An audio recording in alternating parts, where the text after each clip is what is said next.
am live everywhere.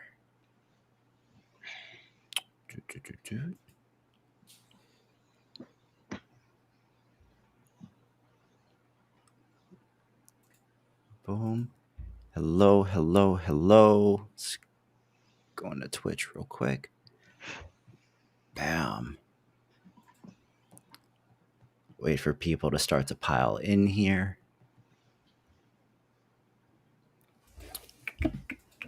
Cool. You can throw some music on for a second. Hi.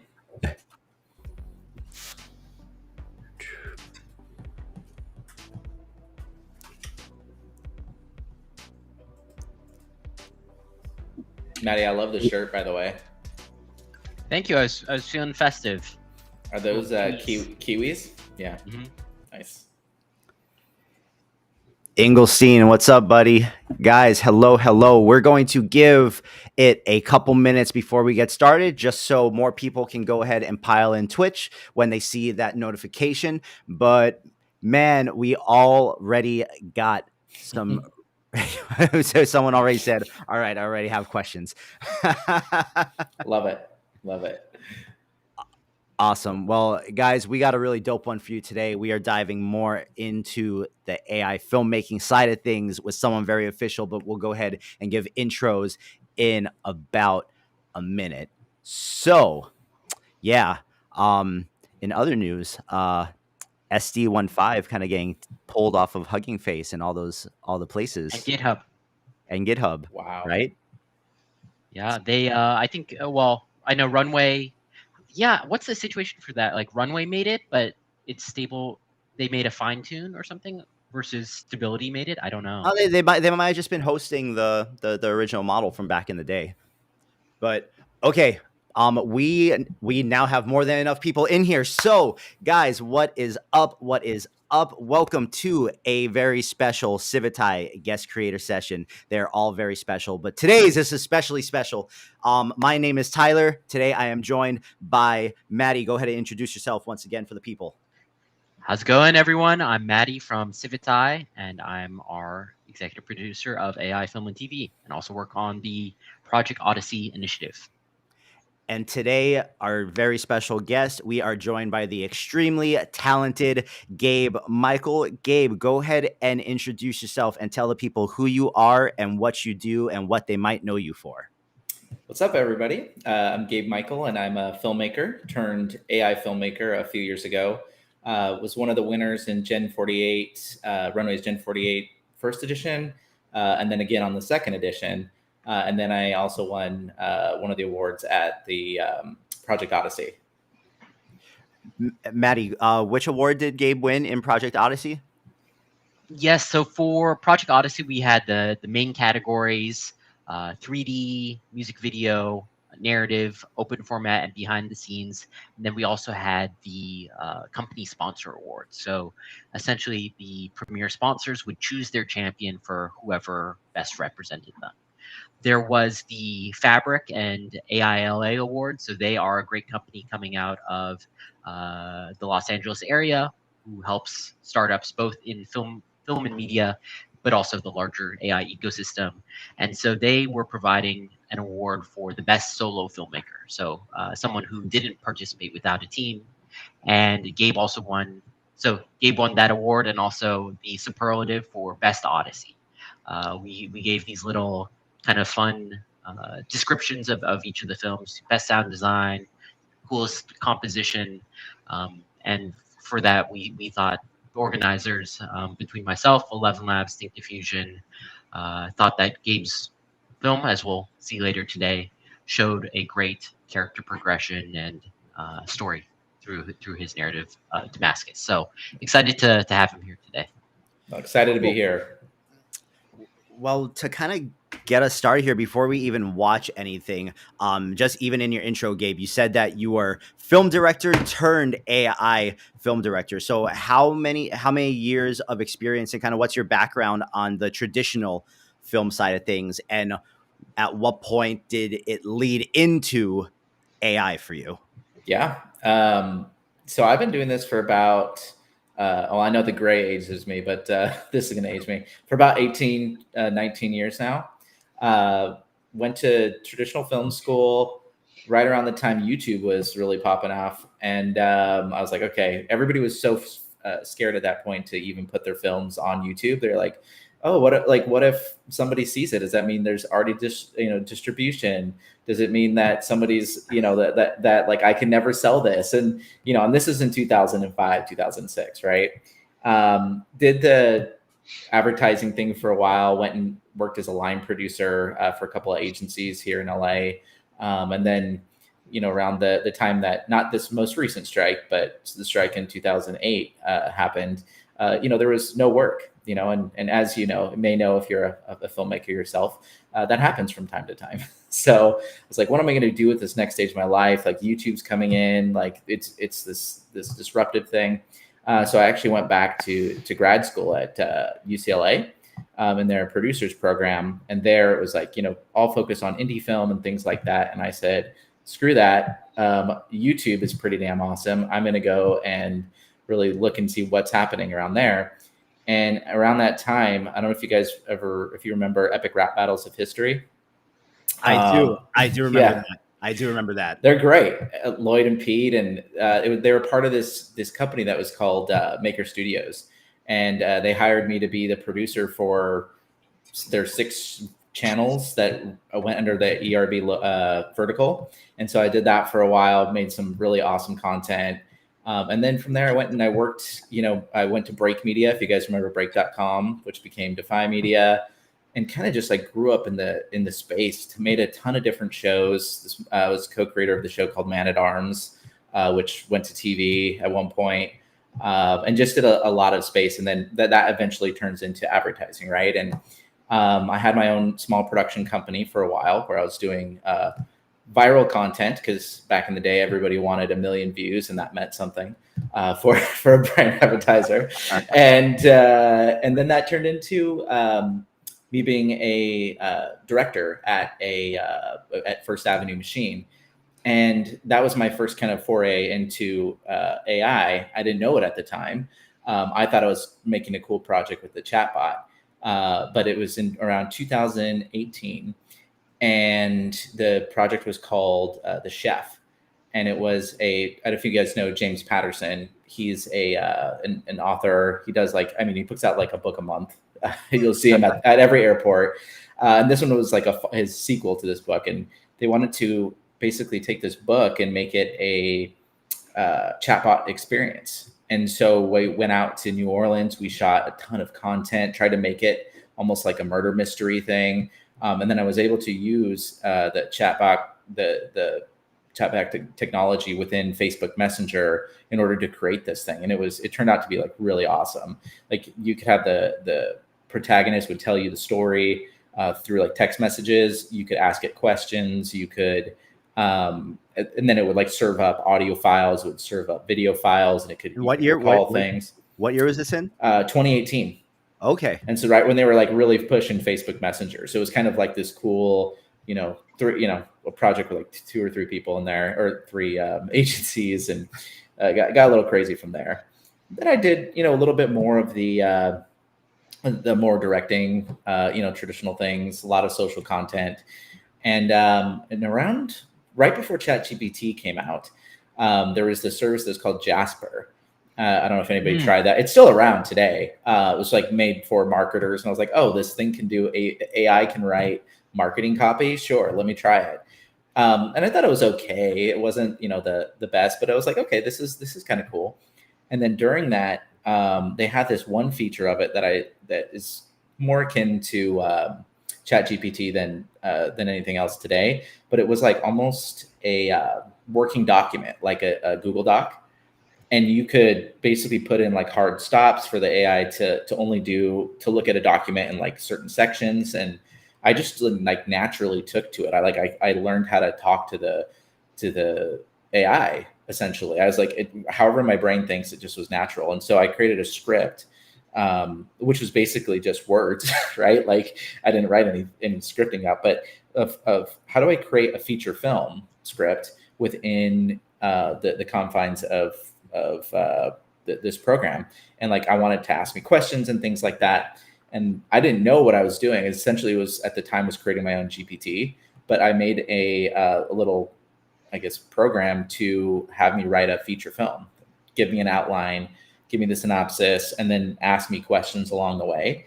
And I used it as like a writer's room, essentially just asking it. I'm like, okay, well, I picked all the major plot points, things like that. And then within, 2 or 3 hours, I had a full fleshed outline, like ready to write. And I have never gone through a story that fast. I've never, because, I mean, if you've written anything, that it's like, oh yeah, at first glance, you think it's good. Then you go back and read it again. You're like, this is just total shit. Right. and so, but I was like, this is really thought out. This is really fleshed out. And then I went and over the next course, got up early every morning and wrote for a couple hours each morning, just based on that. Within like 2 weeks, I had this like really fine tuned script. And I was like, okay, there's something about this if you do it right. And that was around the time that Midjourney, and I mean, I've obviously seen a lot of the early stuff in the open source space, Stable Diffusion space, like come out. But we remember the early days of last year and how everything looked then. Mm-hmm. And I just kind of like started tracking it, and eventually got Midjourney, started to play around with it, started watching a lot of Sebastian Camp videos of like how to do tutorials, things like that. I was like getting ready to go into the open source space, and Runway Gen 48 happened. I was like, oh, here's a cool opportunity. I tried Runway once. I went through my credits in like 5 seconds. And I was like, yeah, this is okay. We've all been there. We've all been there. Like, this is all right. Like this, I could see some progress here, but I don't know if what I could actually do with it. And I know some people still feel that way today. But yeah, so I kind of just went and I was like, this is a great opportunity to learn. I get free credits. And then I just like, when I dove into the process, I just like, it just took me. I was like, this is how I want to make films from now on. And I just, because the process is essentially storyboarding or writing, storyboarding, and editing all at the same times. And those are the things I love the most about the process. So it was I don't know, it was really cool. And from that moment, I was hooked. That was even before I knew I was one of the winners. Before I knew I was going to get more credits to play around with it. And I was like, I got to go forward in this and do more.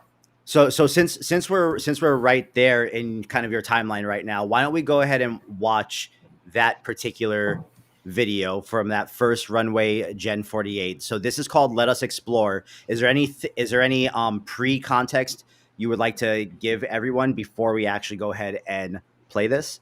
Yeah, if you're unfamiliar with the Gen 48 contest, they give you, it's like any 48-hour film festival, if you've done that before, to make sure that you're doing it the day of, they give you like 2 or 3 things to put into it.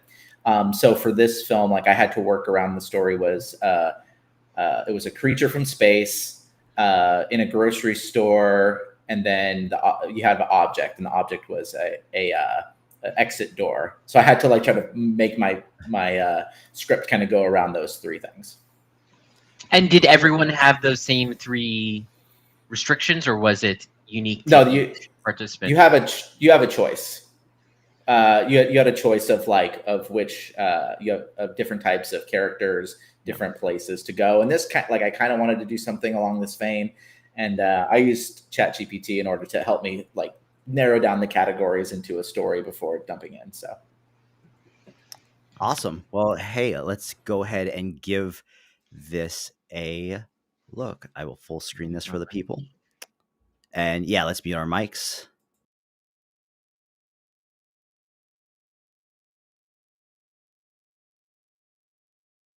Oh, I don't hear any audio, Tyler.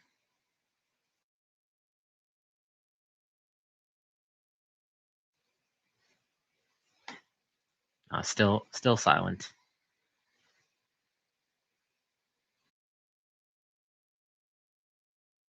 Can you guys not hear that? No, I couldn't hear any audio.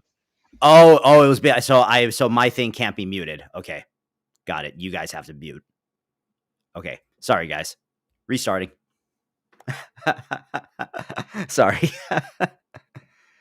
This should work now, though.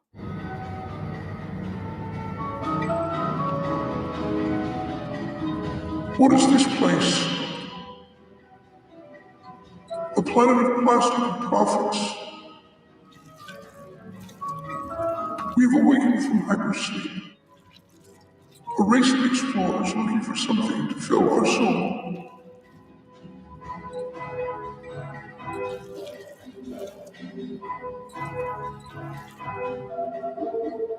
But once again caged, we must search, my friends, for a chance to break free. There has to be more to our life than this. We must find a way out, my friends. Let us walk out that door. Let us live life. Let us explore.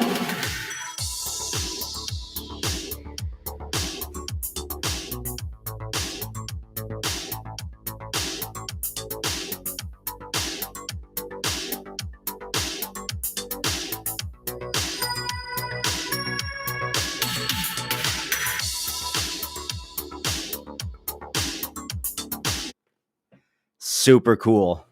Thank you. Thank you. Super, super cool. Okay, so first question there is, obviously this is a 48-hour, there's a 48-hour window here they give you to make it. Yeah. How much time in that 48 hours from start to finish did that take you? 16 hours. So I just knew I needed to crank it out in one day. I needed to, I got kids. So on the weekends, it's always rough. And this happens to be on the weekend. So not rough that kids are bad, just, you have multiple kids, you need multiple parents. And so my wife was like, yeah, take Saturday, do it. If you can. She said I could have Sunday too, but I, trying to be a good husband, and I didn't have any expectations with this to win or anything. And so I was just like, I'm just going to get this done and try it. And, I was also in the flow. If you ever get in the, the creative flow, it's just like, I'm just going to do this, get it out. And if I think too long about it, I could have spent every second, of that 48 hours on it if I wanted to, but sometimes you just got to get it done and move on. So would you say for that one in particular was more time spent on the image generation or on re-rolling it through Runway to get movements that you liked? Which side cost you more of that time? Yeah, I mean, I would have to say Midjourney. So the process was Midjourney images to Runway, and then I animated those. So it was really trying to find those images through. I already kind of knew what the style. I've been playing around with Midjourney beforehand. I didn't know I was going to do an alien creature, so that took some time. And then at the time with Runway, all that they had was that motion brush. Like I could have done. It was still Gen 1, right? No, it's Gen 2, but before they had multi-motion brush or anything like that. No controls except for prompting, which at that point didn't work that well either. So you're working off of a slider of, between 1 and 10 of what you want it to be. And so I said, okay, I usually went between 1 and 3 just to give them little motions. And, a lot of the time it worked. And, now I've kind of refined my workflow a little bit, but then it was like I had a vague idea of what the story was. And then I was just kind of like, oh, this picture works good. I could kind of, go this. And I was rolling on a Runway around the same time I'm generating. And it was definitely a mess of a process. But now I got it a little bit more under control. Would you say through the process of doing this and then the other videos you've kind of subsequently done that you've now kind of found settings in Runway that work for you, or is it still kind of like you really have to sit there and finesse it for a lot of the time that you're doing this? Like there's no one setting fits all with these things. There's no one setting fits all, and I think Runway is what I call it's obviously the animation process of this. But what I've refined more is how I get to that point, right? So what I'll do now is, and what I've done on this, the second edition of Gen 48 was I created a full process where I create a storyboard and then animatics from that storyboard. I go and I edit the entire short together with just still images. And then then I can really keep my rolling very tactical and very, I can spend the time I need to try to figure out the exact shot that I want, as opposed to, and then, obviously sometimes it doesn't work, per shot, and I have to go and adjust, but I'm going in more of like, okay, I already know this. We've already been through the beginner's luck of it. And then, the new models, the prompting changes, and how you can dictate direction changes on them anyway. So that's kind of always going to be the unknown process, I think. Yeah, I think a lot of people underestimate the animatic storyboard part of the process, because then, like, if you do that and you're at least happy with how the still images look, then you're just going in and animating them one by one. And of course you can swap out anyone that you're like, okay, this isn't really working, but then it's just kind of like bringing them back in and dropping them on the timeline with one another, rather than like image, motion, image, motion, image, motion. And you just I could see it getting very easy to get kind of like lost in the sauce in the cycle between the two of those, if you don't have kind of a lay of the land. Yeah, absolutely. And with your workflow you have now, if you were to create, you said it took you 16 hours for Unknown, or for Let Us Explore that first time. If you were to make the same film, knowing what you know now, how kind of efficient have you gotten it down to? I could probably do that in, it really depends on if I know what story I'm going after, but let's say I could probably do that in like 2 or 3 hours, probably. Wow. Depending on how Runway is acting that way that day. Cool, man. So this comes along. You won the best character category for this particular one. From here, what happens for you as far as AI goes? Because you said doing this was really the shift of you deciding this is what I want to do. So now from here, where do you pivot and what happens? So, I win the best character award, which is great. I didn't even know that was an award. I think they kind of just picked character or the awards based on the films that they like and thought that they were deserving up to a certain point. And I have to say, like, that has changed my life. So this film in particular has gone on to like a lot of AI film festivals, and it even played at Tribeca over the summer of this year. Wow. They had human-powered shorts. Yeah. Mm-hmm. And so I think Runway did a co-partnership from their AI film festival with Tribeca, and so we had a screening with my film and about 6 or 7 other ones, and a nice panel afterwards. And it was awesome. I never thought that, doing this for 18 years, that the film that would get me into screen at Tribeca was a little AI film that I made in 16 hours. Yeah. Ta-da. Exactly. And is that how you made that shift from self-identifying as a traditional filmmaker and now into an AI filmmaker, or did that process happen sometime? Yeah. And look, I call myself an AI filmmaker because that's primarily what we're doing, but it's like, it's really going to be just filmmaking. I think in the future, as these tools start to integrate more with traditional workflows, and it's just going to be a new form, or it is a new form of animation, a different way to do it, right? Whether it's photorealistic or not. We're going to be adding a lot of these, especially with Gen 3, which you can do with a still frame from your shot. It just becomes visual effects, right? You can key it in. It's just a different way to do it, a different way to generate. So it's going to, as everybody knows here on the stream, it's a part of your tool bag, right? As a filmmaker or as an artist. So, I don't want to say that I'm going to only do films this way, but this is what I love it, because I'm sitting here at home. I can, be here with my kids. I don't have to be on set. I can go and just try things out, and maybe it turns into a film. Maybe it doesn't, so.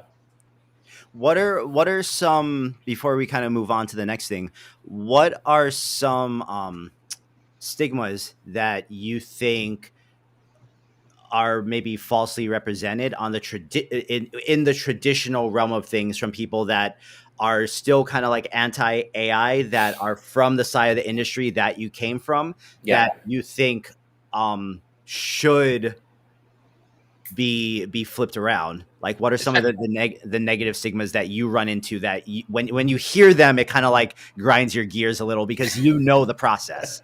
Yeah, especially well, being in Hollywood, I know that you probably have a lot of friends who were part of the SAG WGA strikes or in production studios. Has that kind of been reflected back on you? Yeah, a little bit, but I have to say, first of all, I wish that with the SAG and the writers deals, like I think they did a really great job, and it was 100% needed. I wish that they got more protections because I don't think that they knew the things to ask for or they had the right guidance there. So I think, like, look, I think this is a great opportunity for any artist, for an actor in general, like for their likeness and to be able to learn these tools and then, like, eventually, and even now, create a model or a Laura based on yourself and your likeness, and then figure out a way to monetize that. I know that there's some companies that are trying to do that right now. And if you can get in that and you pay for a photo shoot and you can create a model based on yourself, like, you only have to work once, And so it's like, I debate people sometimes. I'm like, sure, there may be things that in the short term that we lose or that are scary, but there's so much more opportunity because all this is bringing is more media, right? And more new ways to make things. So, I get a little pushback there. And I get it. I kind of had, when I first saw a Sora demo, I actually had a little mini breakdown because I'm, I have a lot of friends that work in production. I'm like, is everybody going to be out of a job? Like, this is it's just too good. Right. Or at least at the time I thought it was. Yeah. And so, but kind of just have to pick yourself up and be like, okay, no, TV didn't kill radio. Film did not kill photography. Yeah. Digital camera, and I've been through this before. From the switch from like linear editors to non-linear editors. I was around when 5D cameras came out, and everybody is just like, this will never replace film, and of course it's replaced film, but people still use film. So it's just another tool. So I like to tell people. For making that shift from it being more fringe to more legitimate, do you think that has to come from the filmmakers and the artists themselves, or is that more on the audience end of who's watching and viewing this content, who really determines, how, what is that new normal? Well, I mean, I think that's a great question because I forget the name of the film. It was an indie film that came out right in the midst of all the hype of AI, and they had one little image from Midjourney. Oh, Dance with the Devil or something like that one. Yeah, something like that. Live with the Devil or something. Yeah, something like that. And it just got so much heat online, and I felt so bad for the filmmakers. It's like because as with everything online, people like to just take one little thing that they know or hear and then just spread it, around and run the context right into the wall. Right. Exactly. I'm like, what is the difference between this one little thing on a TV that was made in Midjourney, right? This image, as opposed to that same person that made that on Midjourney going to Photoshop and getting stock imagery. Like, we're not replacing anybody with stock. They've already been paid because they made the imagery, right? Like, I just don't see how that's like an industry killing. So people are very misinformed on the aspects of AI that they should be worried about. And I'm hoping that, I'd like to raise awareness of what they should be worried about, what they shouldn't. Like, if anybody thinks that AI filmmaking is easy, go try to make a full film, not one clip. Go make a full film with AI. It's harder, actually, to do. The benefit is you get to sit in your chair and do it. You don't have to go raise funds. You don't have to do all this. So all the parts of the filmmaking that I've hated is that side of it. And now it's like, cool, I can put the time in, I can put the sweat in, and I can do it here now. My favorite thing about everything that we have the ability to do now is how quickly we can go from this to that. Yep. And that means that we can iterate on it over and over quicker than we ever could if we had to pack up all this stuff, go outside somewhere, film, come back home, run through all the shots, and maybe you missed a shot, or just like there's so much that goes into both sides of it. I'm most excited about the ability we have to just so quickly explore all of our ideas now. Oh, it's amazing. I'm so excited too. Gabe, you talked about some of the empowering moments of being able to do it from home, from being able to spend more time, with the family and have that independence. Do you think that, flipping lens, that something is lost by not having that team to work with, where when you are on set, you have those different opinions, you have your cinematographer, your director, each doing their specific roles that how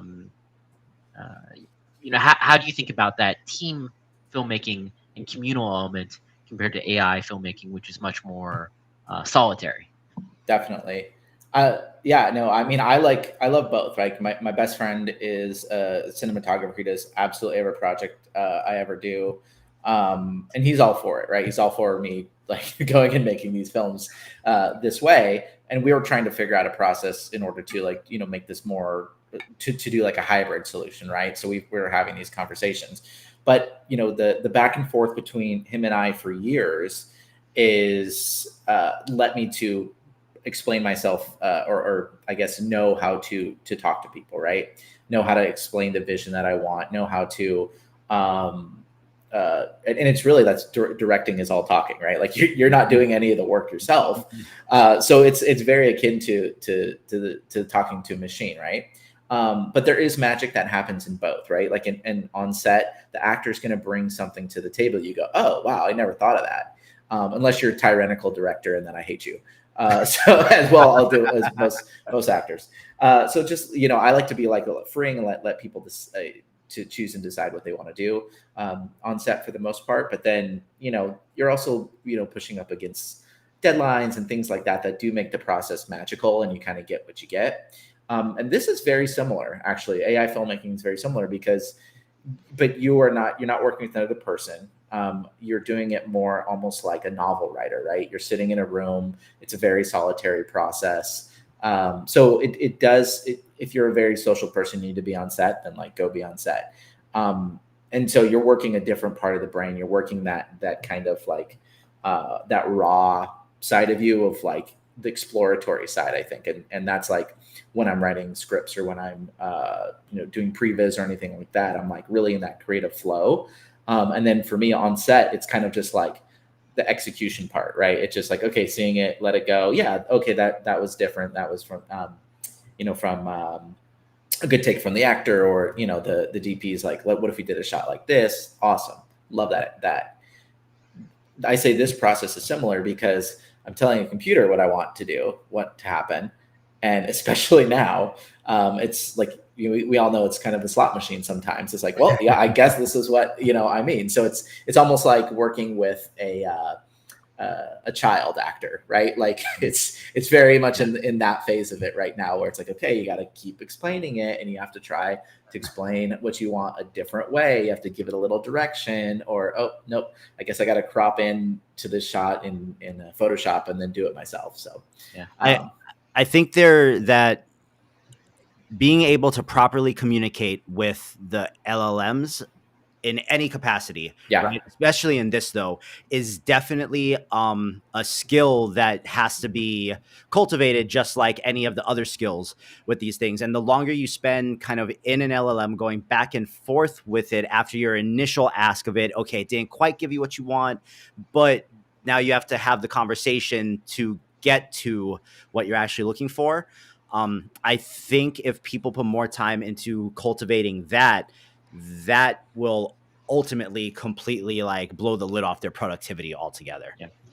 Gabe, for those filmmaking use cases for LLMs, you mentioned a lot of story development. Do you have any best practices or things that you have found work well? Yeah, I mean, and this goes back to what you were just saying as well, Tyler, is when people want to start in AI filmmaking, I say, go to ChatGPT. Don't worry about the visual side of it yet, right? Because when you're working with that in that natural language, you have to know how to do processes. And I think that's what my 18 years experience, before I got my hands on AI tools taught me is, especially in filmmaking, is everything is done in like these weird buckets and these weird processes. You have to, and I have a split brain. I'm times left at times right brained. And I can really put on each hat, depending on, what day it is and how I'm feeling.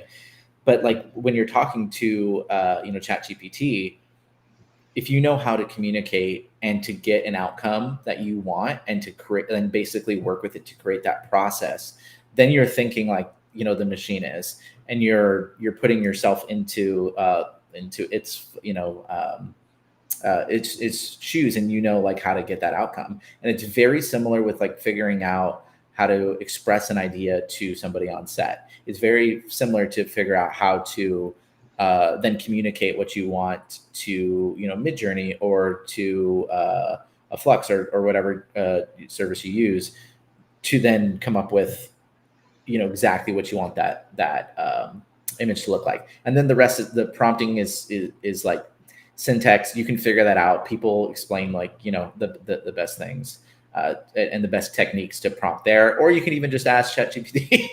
That's what I do a lot. Is just I build out a lot of custom GPTs for me for like for story, things like that.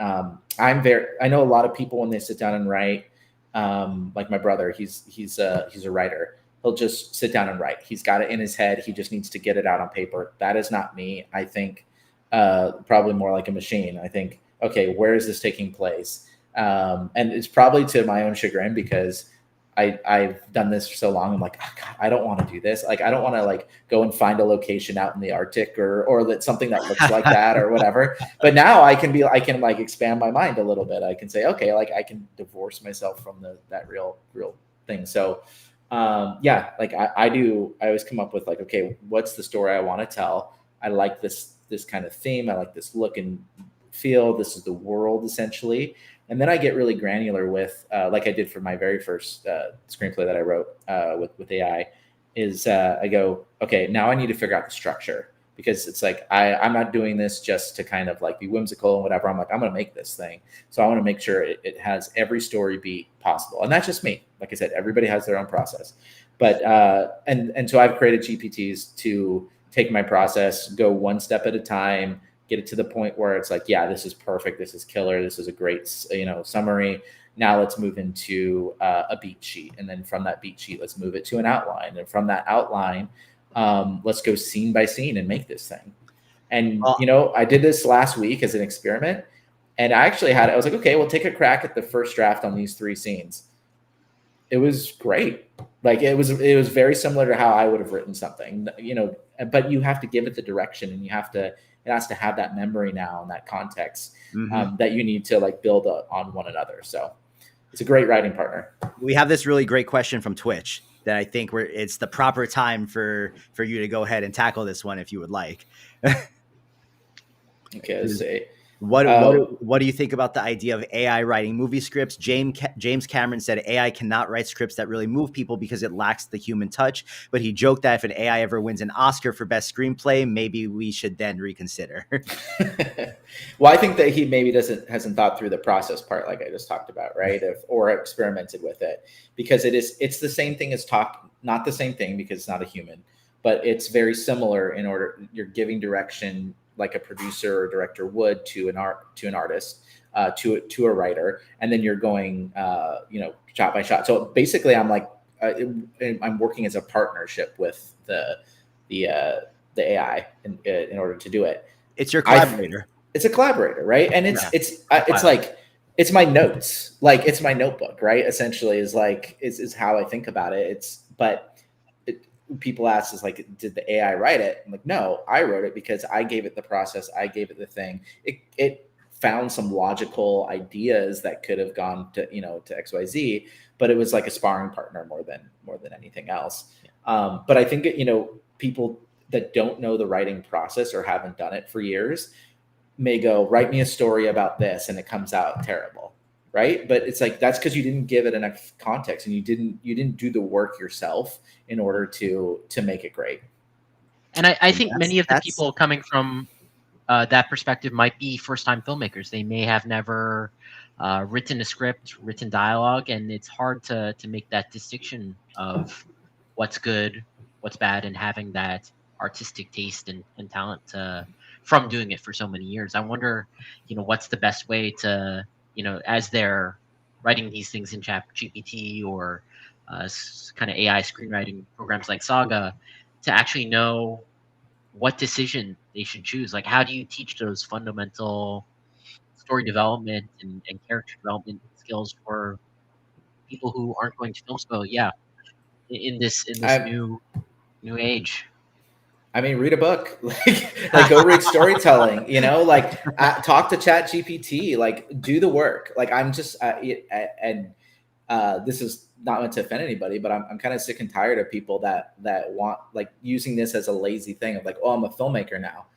If you're if this is now giving an opportunity for people that can't go to film school, don't have enough money, whatever it is, right? But I teach at a traditional film school. I teach at UCLA now. There's great people there, and there's great people that have never been able to pick up a camera, that have never told a story, that naturally take to this, and they're now bitten by this bug of this filmmaking bug, like, right? And like now is a great opportunity, but you can't be lazy, and you have to put in the work, and you have to fail. You have to create a terrible movie. Like I did, and know how that feels to your soul to create a terrible film, and then get better on the next one and get better on the next one. And I really think that that's the mark of like a great piece of technology or a great tool set, is that the barrier to entry is low, but that skill ceiling goes, you can't, it's very hard to touch it the deeper you start to dive. But the barrier to entry for anyone that just like has like a thought or something that they want to get out that they didn't have the outlet or the skill set to do before, it's there now in like a multitude of ways that it was never there before. Yeah. And I'm looking at some of the chat here. I'm not going to call anybody out, but I've seen people, it's too expensive. I'm like, you want to know expensive? Go try to like make it a film in the real world. Even if you're doing it with just your friends, right? Like you got to get a camera, you got to do XYZ. The $200 a year for runways is a little bit cheaper compared to $5,000 camera you're gonna have to buy, right? And I'm looking at your glass over there, man. Like, yeah. It's okay. The only glass I've used for like the past 18 months is right in front of me. Yeah. Exactly. Same. Nice. Yeah. Same. We spoke. Oh, go ahead, Tyler. No. Go on. We were speaking a little bit about some of the skill ceiling part, and I know, Gabe, that you predominantly work with Runway, Luma, some of the more closed source tools. Have you kind of reached your peak, and how do you compare that between that and the open source side of determining, with there's so many options being on the market, what do you really specialize in, or what do you put your focus on? Because you can't do everything. So how did you make that determination for yourself, and what would you say for people who are watching or listening when they're trying to make that distinction of, do I go closed source, do I go open source, a little bit of both? Well, first of all, I hope I haven't hit my peak. I'm still trying to do great work. But yeah, I mean, that's a great question, Maddie. So I actually, even though I don't use a lot of the open source tools myself, I watch everybody on YouTube, Pers Beats. Like, I watch all his tutorials. I know the process. I have a great day job, and it's working in the enterprise environment. And it's unfortunate that just the way that a lot of the open source tools are currently at right now, that we can't use those. So what I've been focusing more on is closed source tools, in order to be like, what can, how are agencies and enterprises, like, they have very, very strict rules about use cases, what you can use, where data comes from, data protections, things like that. And so I want to make sure, and so I've been focusing a lot more of my time on the closed source because of that reason. But I look to open source for everything, to see what's capable, what are people doing there. Even if I'm not, have I gone in? Am I a comfy UI expert? No, but have I played around with it? Yeah. And I know, and what I've done or what I've learned doing that is how plug and play models are going to be in the future. And that's going to directly affect you guys probably saw a couple months back, Adobe put out this commercial or a video that said like you can drop in Pika runway, which Sora, which I'm still waiting for that update. By the way. Well, I mean, Adobe Max is coming soon, so we'll see what they say there. But like, and that just knowing the process of how to make something on both sides of it knows, okay, well, it lets you see, oh, on this, on the closed source side, they're using these techniques, right? There's only a couple things that you need to know, right? We have image generation. You have like how, in painting, you have the animation side, the bringing it to life through video, upscaling. Processes are very similar, but obviously with open source, you can customize it to your liking and to like make a project. Like there's so many things that I would love to do, but I'm like, I won't be able to do that in a commercial sense, right? Some people do. In what I'm doing, I can't. So I focus my time more on the things that I know I can use. Makes sense. Yeah. No, it makes sense. Makes total sense. Okay, so bringing it back here from that first Gen 48, you finish that, you win best character, you start to take the stuff more seriously.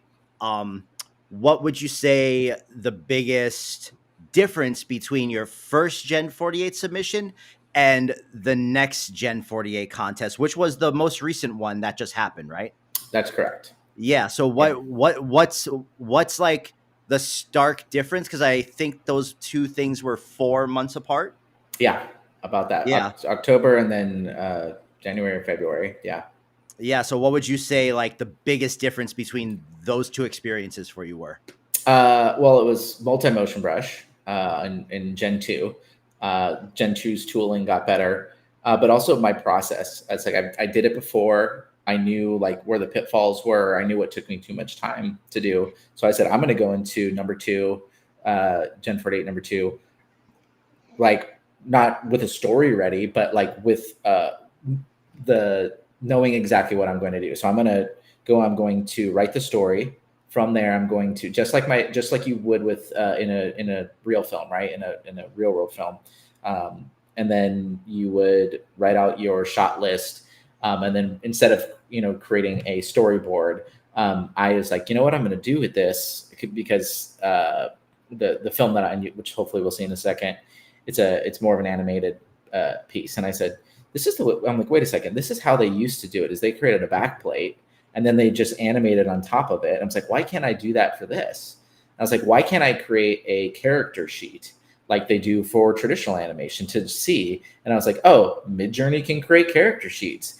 Cool. I was like, here's my character. So what am I going to do is I'm going to give Runway. I'm going to basically go in and choose my background, choose my character position, create individual PNGs as a starting point for Runway to animate off of. And it worked great. And it's I wish I could have done a little bit more with the story on this one, but I think visually this next one I think it won best art direction for Runway. So you're saying that you had the background plate and then the character was the PNG and you were placing them on there and then you would take that and animate it? Yeah, instead of trying to go and put the character within Midjourney or within Runway's image tool. I built a model with the character on Runway, and it just kind of it was great. Like it actually stayed consistent, but it was just the same pose and everything. So I went through and I used Photoshop more than I've ever used in the past. And I basically would go and create the shot or at least the starting part to the shot that I wanted for each scene. And then I would zoom in, I would just extend the background, give it a little bit of blur to make it look like there's some bokeh there, and then I'd put the character in different positions, and then I'd animate, from there. And it turned out, I think, pretty good. Dude, that's actually really funny, because when you said that, it just made me think too that like even with the stuff that I do now, even though what I do is AI centric, this is the most I've ever consistently used Photoshop and After Effects, like every day, period. Right. So it's not replacing those things. No, and that's why I think like this is why I follow open source so much, because when I'm like watching what's happening behind the hood, it's masking, right? We're doing a ton of masking. I'm like, oh, this is exactly the same process as if I'm building something in After Effects but it's just a different way it's a node-based way of doing it, and it's obviously generating as it goes. So just knowing how a lot of those tools already work, it helps the workflow completely. Cool, man. Well, let's go ahead and give this a watch. I'm going to leave myself unmuted, but I'm going to have you guys go ahead and mute yourselves. What is this one called, Gabe? This is called Unknown. This is called Unknown, and this had very similar rules to the first edition, where you picked a location, a character, and then an object. And in this one, it was a misunderstood character in an art museum, and then the object was a lit candle. Awesome. Let's do it.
That's right, folks.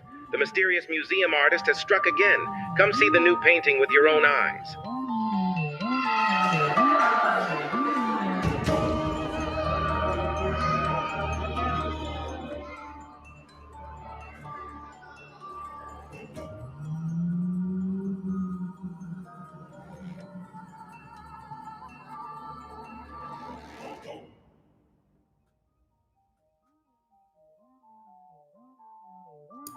Hell yeah, man.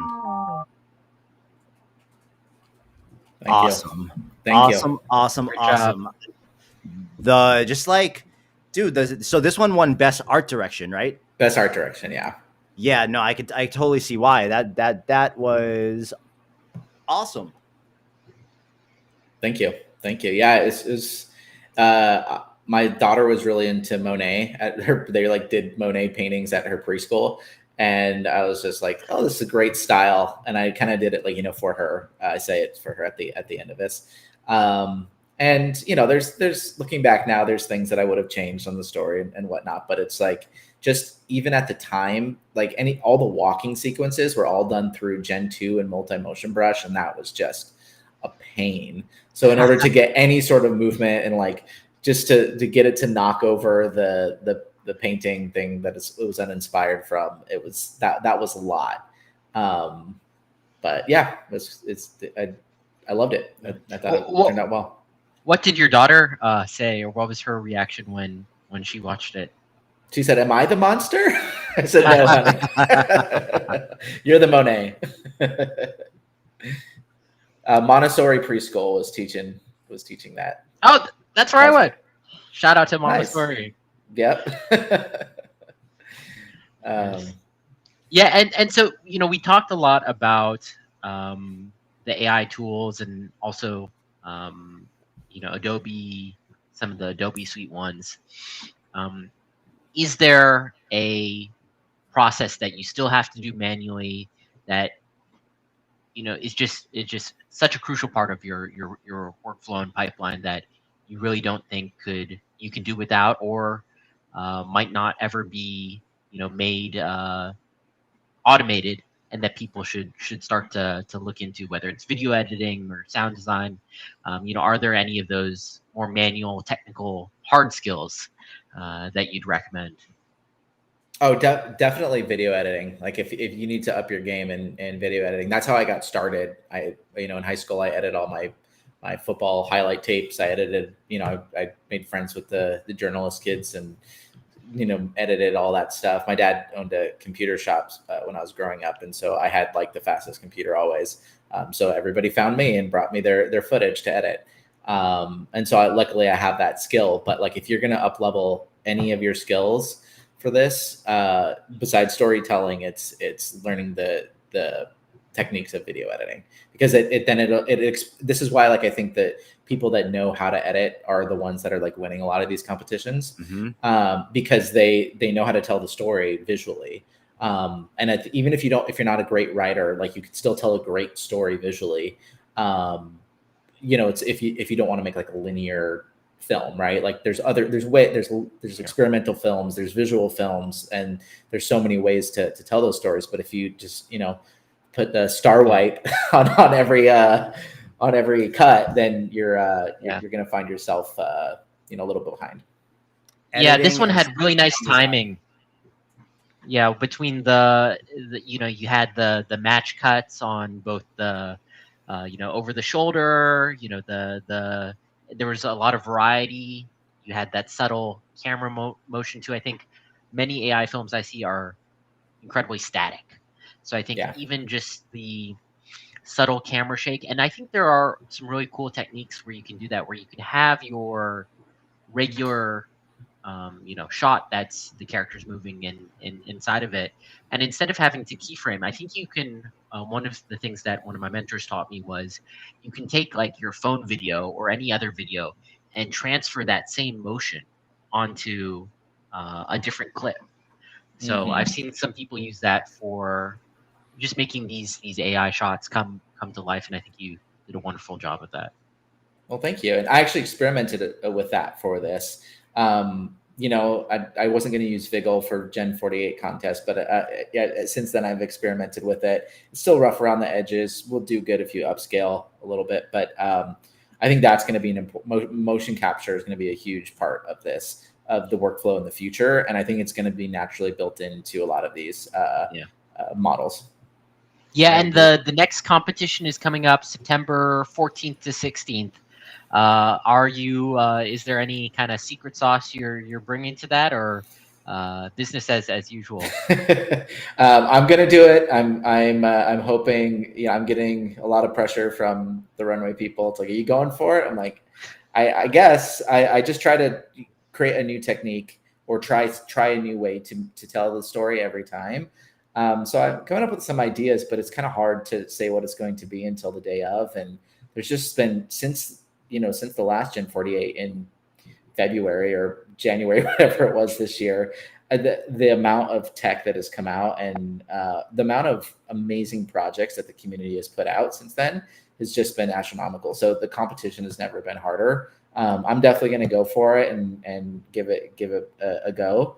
But it's we'll see how it goes. Find out. We'll have to watch and find out. Yeah. And Gabe, I know we're coming up on time. Are you okay to go over, or cool? Absolutely. Just to double check. So before we jump into Damascus, your Project Odyssey one, a really important piece, especially with the AI films, to like give them the extra layer and help people feel something when watching them, is the sound design. Yeah. What's your favorite? Do you have a favorite tool that you've been using for that, or are you just pulling from like the massive library of sound design packs you have kind of sitting in your hard drive? Yeah, I mean, I currently have like Artlist. They're a great tool. I'm letting ever since I started doing AI film, I'm going to let that expire here soon. Particularly because, especially with Damascus, the next film that you're going to watch. I generated everything for this one. So that includes the sound effects and that includes the music for this one. The other two had I got from Artlist libraries, but this one was 100% generated in every frame. I did the voiceovers and I did a voice transfer with 11 Labs and did all that. But sound design is one of the biggest. People don't really think about that when it's a visual medium, but you can, especially with like YouTube videos, you can watch anything at any quality, but if the sound is terrible, right, like it's just not, it brings the value down of the whole piece. So I'm not the best sound mixer, but I'm trying to get, that's what I'm personally trying to get better at. But as we grow and if I do more films and if we get into the point where we can start having some budgets for this, the first thing I would spend my budget on would be a really good sound designer.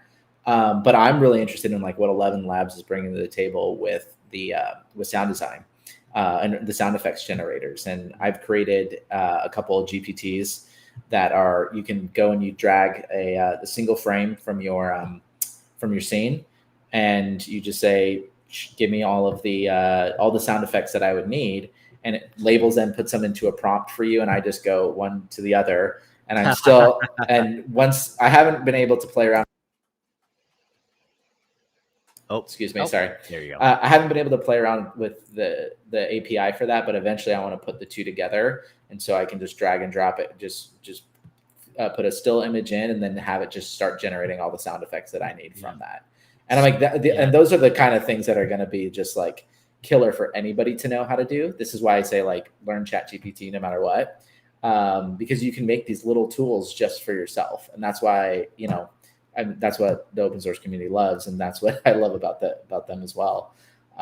So like that's what I did for this one. I just like took a frame and dropped it in, and it gave me a list, and I just the same as looking through a library, right? Because we all know if you've ever done this before, it's so hard to just like search for something, even online when they supposedly have AI enhanced searches. Like it just takes up more time than you can ever imagine. So I'm like, I'd rather just generate it there in real time and mess around with the prompt. And it holds up to a lot of the professional sound effects. The difficult part for me with sound has always been going through the libraries on the website is like, when you hear the sound, when you're previewing it on the website, you sometimes can't quite see it in the thing. And then you got to download it and try it. And it's like, it's a whole other time sink on top of generate images, make images move, edit, sound. It's a completely separate skill set. And like I said, I do my best to do the correct leveling and everything. But that's why, professional sound designers are like one of the most needed positions in Hollywood. Yeah.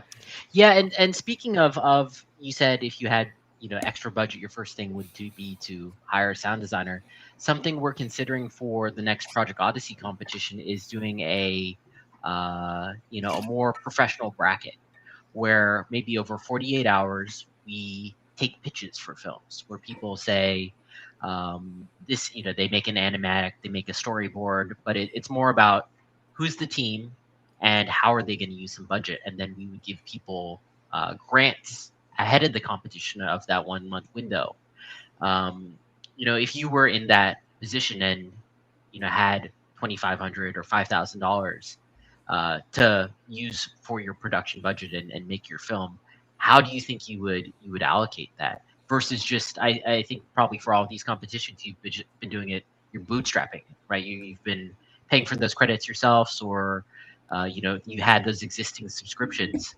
But how would you kind of approach that different type of challenge?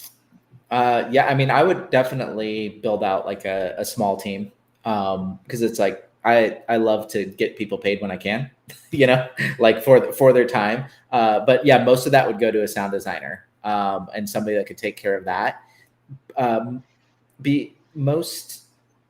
would say, because not only like the skill level of it, but also it's such an art. I mean, it really is. And I'm really good at the visual part. I'm good at this. I am okay of throwing sound effects in, knowing what I want.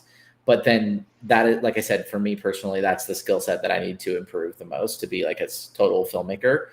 But when you get somebody that's good for sound design, I mean, it is just sound design and sound mixing. It just makes or breaks a project. So I mean, I would love to see one of my films, these AI films, scored with a or mixed with a professional sound mixer. Beyond my capabilities. So I'd spend it there. I would maybe get somebody to help me with the generation.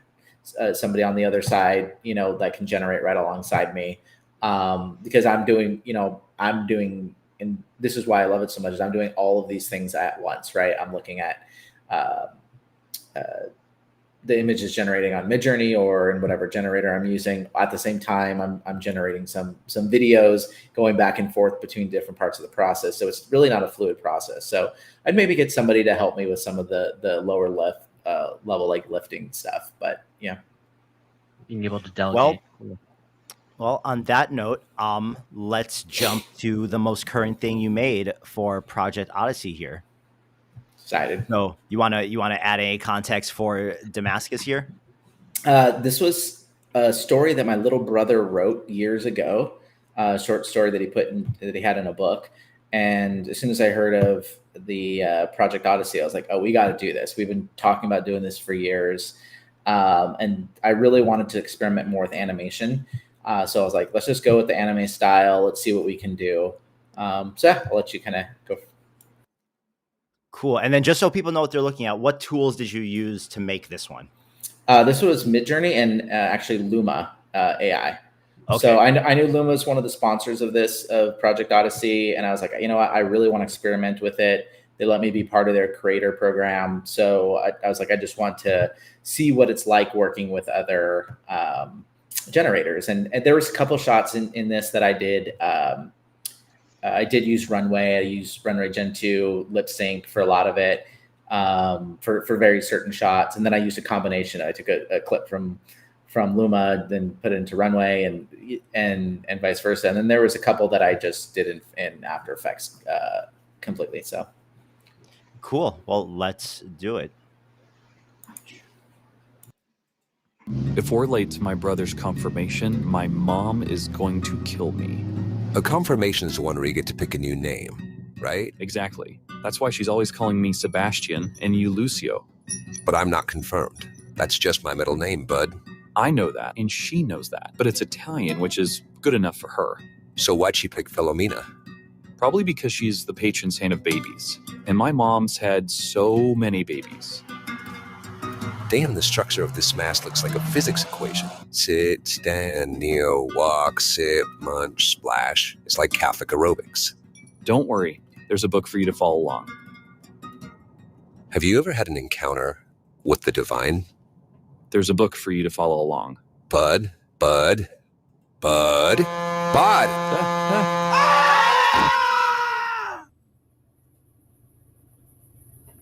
Was your last word really going to be bud? God damn, you're right. I've got to find better famous last words. What if we died just now? Like, what if we're in hell? Like, right now, as we're kissing. No. You are very much alive. What the hell is that? Where are you going?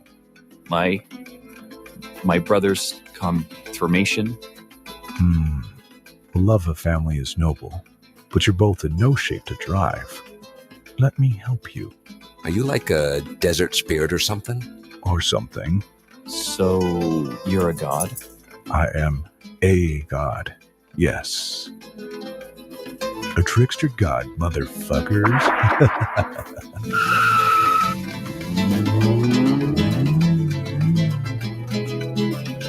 Did that Cody just steal my car? Well, maybe she'll understand if we tell her we had a religious experience. Yep, my mom's gonna kill me. I'm in Damascus for the Project Odyssey AI competition. And if you enjoyed it, I'd love if you could go to the link below and react to it. I was trying to get some love on Civitai. Awesome, man. No, so what after that one, what were some of your big takeaways? So it kind of mastered the technique that I did for Unknown of generating the background and then generating each frame. But for this one, I really was trying to play around with, I made character sheets for each of the characters. And there's a couple of scenes where I got it in Midjourney of using character reference in order to put them into the scenes. But then, in the scene where they're talking with the coyote outside, like I really had to just take the character sheets and then do the same technique I talked about earlier, where I made the shot essentially in Photoshop. Did a lot of cleanup, with Gen Fill and things like that there as well. But this one was one where I really attempted the dialogue, I think, more than anything. And that was, Luma did a great job of just doing just vague mouth movements for when just during the regular generation. But then there was somewhere I'm just like, that's where I got hung up the most on this. Like the car scene was awesome. This was great. I was like, damn, I should have just done more action for this instead of like an easier talky one, because that made it a lot more difficult. And, you get to the point where I'm just like, okay, this is good enough. Like, and it's like, I wanted to show what was capable with that model at the time. There's some where I look back now, I'm like, man, I think, if I used like portrait or Hedra, or I did it again, or Hedra, or any of these other tools that could have been great. I just didn't have the time. I was like very extremely busy during this time, so I was trying to do the best that I could for this. And there is something, Maddie, about like I love that we had more time for this competition, but there is something about a really tight time frame in order to get the competition done that just like has you sit like I forget what the German word for it is, but like button chair and just getting it done. And this, I was able to do at nights and weekends and things like that outside of my 9 to 5. So it made it a little more difficult to just get the whole thing done, because it was like it felt like I was working on this project for like a year, even though it was only like 30 days. So yeah, but this one I generated the music. I did all the sound effects for it, and it was fun using Luma and trying out the different, the first frame, last frame generation. And this is what I was talking about with somebody else about the open source. Like I knew about this, and I knew that this was going to be capable, the first frame, last frame animation, because of the open source tool that came out. And I forget the name of it now, but it was one of I don't know if you guys remember. TuneCrafter. When I heard about that, I was like, okay, cool. That's like, this is possible. Like, right? If somebody can do it, then somebody else is going to come up with a different solution for it, right? Did it work really well in that? I tried it in TuneCrafter. I wasn't able to take it and build out my own workflow with it. So I didn't get it to go very well, but I also didn't have the time to do it for this one. But I knew that like that was great. So now knowing that Runway does this, that Luma does this, I think we're just going to see more and more. Korea does it, right? Like obviously you can build out your own. But having multiple keyframes that you can build out just is really going to, if you know anything about traditional animation, that's already kind of like what they do. Is they animate between these, and they animate at 12 frames per second for animes. And so it's just like taking that process of how they do it and be like, okay, this is just a different way of doing that same process, which is a lot quicker. And so you only, instead of animating 24 frames, you only have to animate 3 frames. You just have to move the person like this way. So yeah. Well, for this, you had to animate thousands of frames, right? In terms of for all the different shots. How many do you think it was? I remember you telling me about it. Man, I mean, I don't even remember, Maddie, to be honest. I mean, I think it was probably close to 1,000 generations across the entire short. And then for the still image part of it, for the generation, I couldn't tell you there either. That was hundreds upon hundreds of them. Yeah. Oh man, people underestimate the resilience it takes to bring one of these things from idea to completion. But I think that's what makes these little competitions really beautiful, and especially the ones that give you that very, very tight box of time to work in. Yeah, and even the 30-day one. I mean, it's great because you can get. I mean, I watched most of the entries into Project Odyssey, and there's some crazy ones, really great ones, some really great ones in there. What was your favorite, Gabe? Do you any ones that really stood out to you? I don't remember the names, unfortunately. If you could describe it, which is the one that won the narrative prize? Roki episode 1. Yeah. Okay. Yeah. Yeah. I'm sorry, I didn't remember that. That was Roki was unbelievable. Was That group of guys did an unreal job. Yeah, definitely. Oh, cool, man. Well, look, dude, you're epic. Thank you so much for coming and like breaking all that down for us and talking to us about your processes for all of this, especially with more of these contests coming up. I think every time another one of these contests comes, we're just going to see the bar get raised and raised and raised. And as long as companies are putting the contest on, I think that's really going to continue to push that.